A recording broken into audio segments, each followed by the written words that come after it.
Act 1, Scene 2 of Hamlet, opens with the newly crowned King Claudius addressing the court in Denmark following the death of his brother, the previous King Hamlet. In this setting, Claudius is with Queen Gertrude, Hamlet's mother. Hamlet, Claudius's advisor Polonius, Polonius's children Laertes and Ophelia, and other court members. Claudius speaks about mourning his brother, but stresses the importance of looking forward and explains his hasty marriage to Gertrude as part of this forward focus.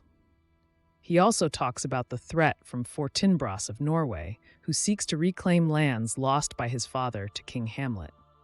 Claudius has prepared a letter to the King of Norway, Fortinbras's uncle, asking him to curb his nephew's ambitions, and sends courtiers Voltimand and Cornelius to deliver this message.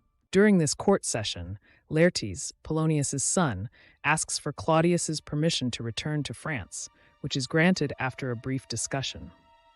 The king and queen then turn their attention to Hamlet, questioning his prolonged mourning attire and demeanor. Hamlet's terse and somewhat sarcastic responses convey his displeasure, particularly with the recent marriage of his mother to Claudius. Gertrude and Claudius both attempt to persuade Hamlet to see Claudius as a father figure and to remain in Denmark instead of returning to Wittenberg.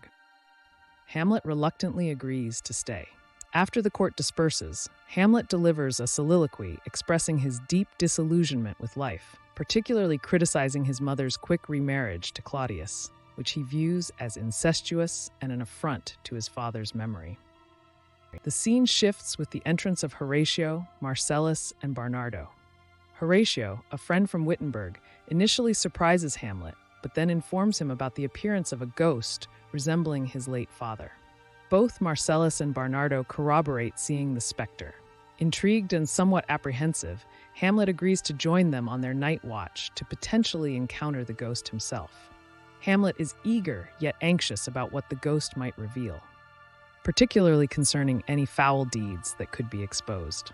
This scene sets in motion the primary conflicts of the play: Hamlet's deepening melancholy and disillusionment with his family, particularly his mother's actions, and the supernatural element introduced through the ghost.